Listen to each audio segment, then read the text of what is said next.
नमस्कार किसान भाइयों, आज के इस वीडियो में हम जानेंगे कि टमाटर की फसल में ड्रेंचिंग शेड्यूल कब और कौन सी दवाई हमें डालनी चाहिए, कितनी मात्रा में डालनी चाहिए। क्योंकि टमाटर की फसल में नर्सरी अवस्था से ही लीफ माइनर का प्रकोप देखने को मिलता है। सकिंग पेस्ट की समस्या शुरुआती अवस्था में देखने को मिलती है और जब हम ट्रांसप्लांटिंग कर रहे होते हैं उस समय हमारी टमाटर की फसल में कीटों की समस्या देखने को मिलने लगती है। इसलिए हमें ड्रेंचिंग शेड्यूल अपनाना चाहिए और ड्रेंचिंग शेड्यूल अपनाने से पहले एक बात का आपको विशेष ध्यान रखना चाहिए कि जब भी आप ड्रेंचिंग शेड्यूल अपनाएं तो उस समय आपको सिलिकॉन चिप को मिलाना चाहिए और फिर आपको देना चाहिए। और जब भी ड्रेंचिंग अपनाएं उस समय आपको ध्यान रखना है कि दोपहर के बाद आपको ड्रेंचिंग देना चाहिए, अपनाना चाहिए।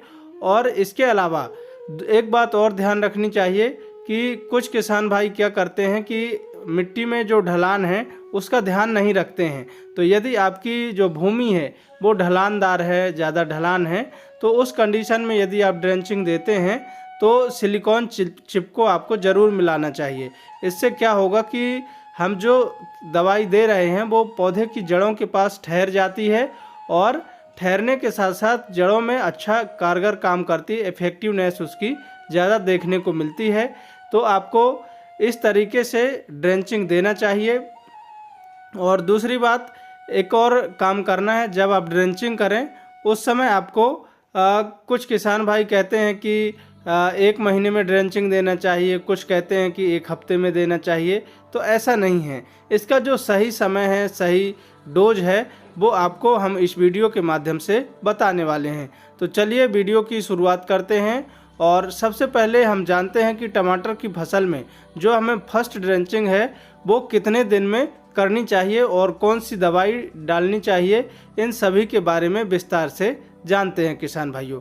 तो यदि आपने वीडियो को अभी तक लाइक नहीं किया है तो लाइक कर दीजिए और चैनल को सब्सक्राइब कर लीजिए, जिससे आने वाली वीडियो आपको मिलती रहें। फर्स्ट ड्रेंचिंग की यदि हम बात करें तो जब हमारी फसल ट्रांसप्लांटिंग से लगभग 10 से 12 दिन की होती है तब हमें फर्स्ट ड्रेंचिंग करनी चाहिए। इस समय यदि हम ड्रेंचिंग कर देते हैं तो पौधे की जो जड़ें हैं उनका विकास बहुत अच्छा होता है, पौधा चाल एवं ग्रोथ बहुत तेज़ी से लेता है और पौधे की ग्रोथ अच्छी होने की वजह से फ्रूटिंग और फ्लावरिंग अच्छी देखने को मिलती है। तो इसके लिए आपको यदि अच्छी क्वालिटी का आप दवाई ले रहे हैं तो आप थोड़ा सा समय बढ़ा सकते हैं, गैप को ज़्यादा कर सकते हैं। ये निर्भर करता है कि आपने किस क्वालिटी की दवाई आपने ली हुई है किसान भाइयों। तो सबसे पहले आपको क्या करना है कि पानी लेना है, आपको लगभग 200 से 300 लीटर एक ड्रम में भर लीजिए ठीक तरीके से। और फिर उसके बाद जब आपने ड्रम में पानी भर लिया तो फिर आपको एक दवाइयाँ जो हम बता रहे हैं उनकी मात्रा लेनी है। ह्यूमिक एसिड लेना है आपको 500 ग्राम और ठीक तरीके से मिक्स करना है। उसमें एक फंजीसाइड फिर आपको मिक्स करना है। ह्यूमिक एसिड पौधे की जो जड़ें हैं उनकी ग्रोथ के लिए बहुत महत्वपूर्ण रोल अदा करता है, जड़ों का विकास बहुत अच्छा होता है ह्यूमिक एसिड डालने से। तो 500 ग्राम ह्यूमिक एसिड लीजिए और इसके साथ एक फंजीसाइड लीजिए। कार्बेंडाजिम 50% वेटेबल पाउडर आता है, इसको आप ले सकते हैं।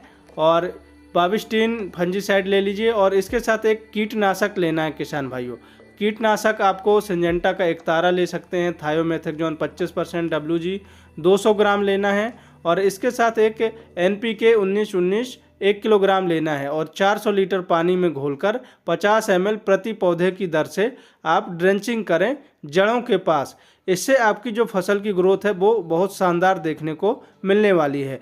बात करें यदि हम दूसरी ड्रेंचिंग की, तो जब हमारी फसल ट्रांसप्लांटिंग से 25 से 28 दिन के आसपास की होती है तब एक फंजीसाइड, रोको फंजीसाइड 500 ग्राम लेना है, या फिर आप इसके अलावा रिडोमिल गोल्ड 500 ग्राम ले सकते हैं। और इनमें से कोई एक को ही आपको लेना है, एक फंजीसाइड और किसी अच्छी कंपनी का आप इंसेक्टिसाइड ले सकते हैं। इंसेक्टिसाइड में आप ले सकते हैं सिंजेंटा की वॉल्यूम फ्लेक्सी 200 ml, ये अच्छा काम करती है। इसके अलावा सिलिकॉन पाउडर लेना है 500 ग्राम और 300 से 400 लीटर पानी में घोलकर आपको ड्रेंचिंग करना है। इसके जो परिणाम है वो आपको बहुत शानदार देखने वाले हैं और पौधे की जो ग्रोथ है वो बहुत अच्छी दिखेगी, ग्रीननेस आपकी फसल में दिखेगी, हरी भरी फसल दिखाई देती है किसान भाइयों।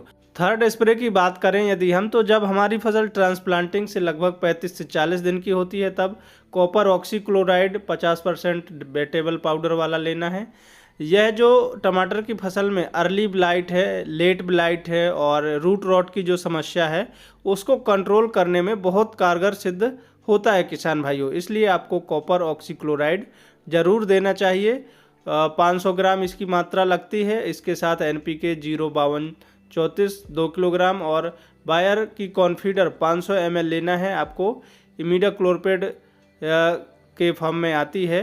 इसके अलावा पुराने से पुराना गन्ने का गुड़ 2 किलोग्राम लेना है और फिर इनको 300 से 400 लीटर पानी में घोलकर ड्रेंचिंग करना है, आपको जड़ों के पास देना है और सॉइल एप्लीकेशन के माध्यम से देना है किसान भाइयों। तो यदि आप इनको अपनाते हैं तो टमाटर की फसल की चाल और ग्रोथ बहुत शानदार देखने को मिलती है। आपका जो उत्पादन है उसमें 4 चांद लग जाते हैं किसान भाइयों।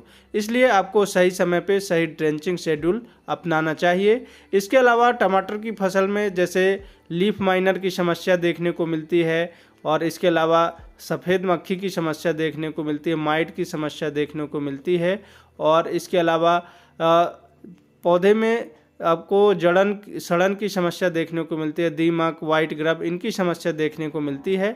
तो इनको आप कंट्रोल कर सकते हैं इन ड्रेंचिंग शेड्यूल को अपनाकर।